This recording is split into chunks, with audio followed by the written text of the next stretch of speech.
Pemirsa, terima kasih Anda masih bersama dengan kami, dan bagi Anda yang baru saja bergabung bersama kami, akan kami sajikan kembali 3 berita utama kita di hari ini. Nyaris tenggelam karena perahu alami kebocoran, 27 warga Asmat berhasil diselamatkan tim SAR. Pasca dibakar, pendukung Bupati, Kapolda, dan Pangdam minta perkantoran beraktivitas kembali. Cegah virus corona masuk ke Papua, perkantoran pasang alat pengukur suhu tubuh di setiap pintu utama.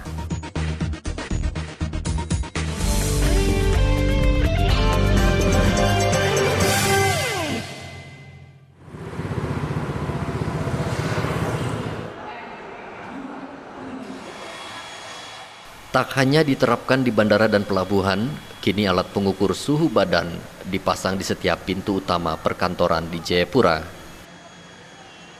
Salah satunya di kantor perwakilan Bank Indonesia Papua.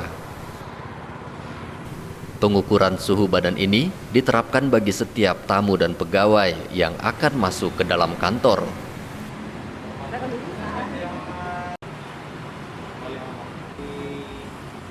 Selain itu juga pihak Bank Indonesia menyediakan sabun cuci tangan di setiap ruangan kantor.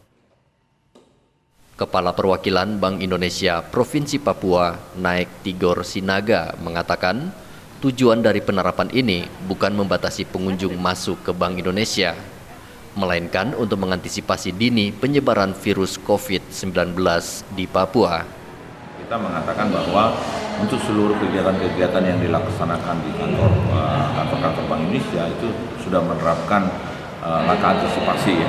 Nah, kami juga sudah menerapkan bahwa langkah-langkah seperti pemindaian ya, pemindaian untuk suhu tubuh. Jadi bukan mengatakan bahwa kalau misalnya suhu tubuhnya tinggi itu tidak boleh masuk dan sebagainya, tapi kami siapkan maskernya ya. Sehingga tujuannya adalah apabila merasa kita kurang sehat dan mendapatkan suatu gejala-gejala seperti flu dan sebagainya, agar kita tidak menularkan kepada pihak yang lain, kita bisa pakai dengan masker. Jadi kami juga siapkan dengan masker. Dan kami juga menghimbau agar sebetulnya kita menjaga masing-masing dari diri kita sendiri, agar sekiranya kita merasa kita kurang sehat, kita bisa melindungi kita dengan menggunakan masker. Saya rasa ini.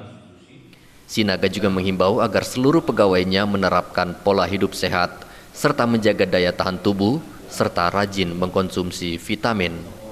Rian Tonai dan Afid Indarto melaporkan dari Jayapura, Papua.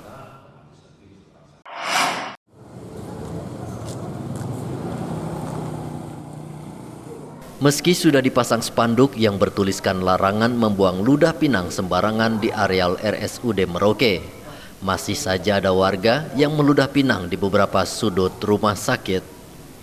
Kurangnya kesadaran warga yang datang ke RSUD ini membuat areal rumah sakit terlihat kumuh dan kotor. Oh, di atap sini sudah. Direktur RSUD Merauke, Yeni Mahuse, mengatakan pihaknya telah melakukan pengecetan, namun tak sampai seminggu ludah pinang kembali memenuhi tembok rumah sakit.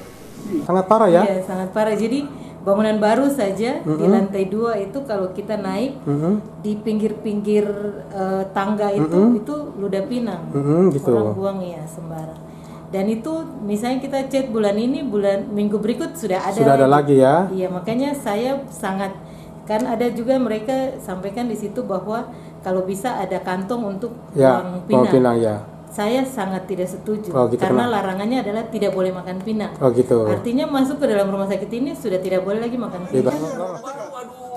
Kedepan manajemen RSUD Merauke akan memberlakukan sanksi jika ada masyarakat yang kedapatan membuang ludah pinang di dalam areal rumah sakit.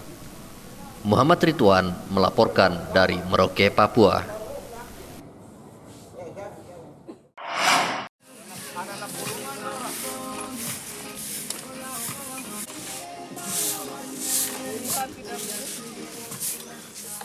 Puluhan pemuda Saireri Papua membersihkan kawasan Jembatan Merah Yotefa yang dipenuhi sampah botol.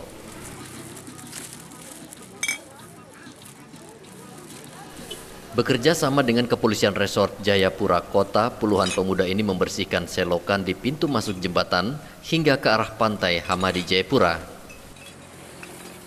Ketua Pemuda Seireri Papua, Gifli Bunei, mengatakan sejak diresmikan oleh Presiden Jokowi tahun lalu, kawasan Jembatan Merah Yotefa tidak terawat dan dipenuhi sampah.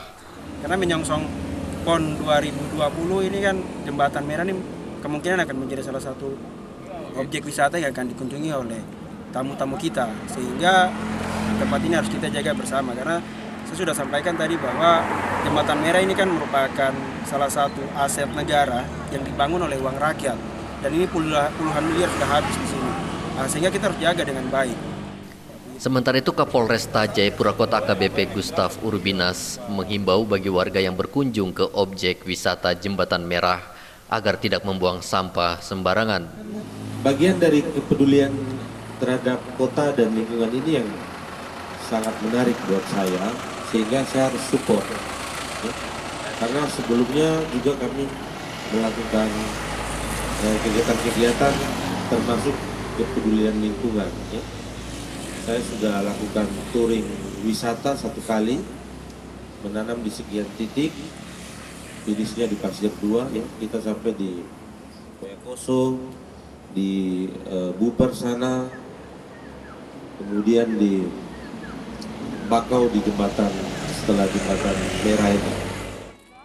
Kawasan objek wisata Jembatan Merah Yotefa sejak diresmikan oleh Presiden Jokowi tahun lalu sering dikunjungi masyarakat karena terbuka untuk umum.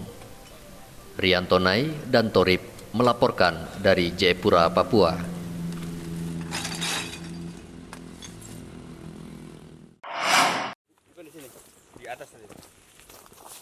Sering diprotes warga karena kurang maksimal dalam pelayanan air bersih. Wakil Wali Kota Jayapura bersama Kepala PDAM melihat langsung lokasi sumber air di Lembah Entrop, Jayapura, Papua. Dalam peninjauan ini, Wakil Wali Kota Jayapura, Rustan Saru, menemukan adanya penurunan debit air dari Gunung Entrop ke penampungan air milik PDAM Jayapura. Wakil Wali Kota Rustan Saru mengatakan, selain adanya penebangan hutan, pembagian air ke pihak adat dan perusahaan air swasta menjadi penyebab utama PDAM sulit mengaliri air bersih untuk warga. Untuk menyelesaikan persoalan ini, harus kita mengundang dari kedua warga kita, yaitu Bintamas dengan Tony Dawir, untuk berbagi agar malam hari bisa kita menggunakan airnya mereka dengan cara menutup. Mereka punya intake untuk kita melimpas ke intake PDAM. Itu. Nah, yang kedua, intake PDAM kita juga ada di bagian atas. Itu yang airnya sekarang masih ada. Di kondisi kering, kondisi kemarau, air masih mengalir. Nah, itu mengaliri khusus di kantor wali kota, Cepos, termasuk BPK, ya, juga mengaliri daripada Hamadi Gunung, termasuk kantor PDAM dan sekitarnya. Nah, termasuk Jaya Asri, itu sekarang masih bisa kita gunakan. Ini pun juga berbagi antara Hamadi Gunung, Jaya Asri, Entrop, karena kalau gitu dibuka semua juga tidak mencukupi, maka juga digilir.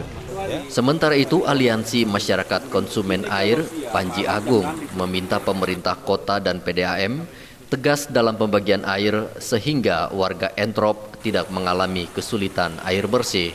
Itu besar dibanding bebannya Bintang Mas, tetapi kenapa sumber air di atas ini 60% dikuasai oleh Bintang Mas, apalagi posisi bak kontrolnya untuk buka tutup klep itu dalam artian pembagian ke Ondo dan juga ke PDAM dilas. Ini jelas-jelas merugikan masyarakat karena Bintang Mas tidak punya beban untuk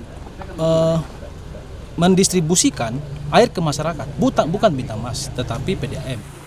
Panji meminta PDAM Jayapura untuk menyiapkan bak penampung air sehingga ketika hujan air dapat tersimpan dalam kapasitas penampungan yang besar. Riantonai dan Epen Kataren melaporkan dari Jayapura, Papua. Pemirsa, informasi tadi mengakhiri jumpa kita dalam Berita Papua. Saya Heri Orun mewakili seluruh kerabat kerja yang bertugas mengucapkan terima kasih atas kebersamaan Anda. Selamat pagi, selamat beraktivitas, dan wanyambi.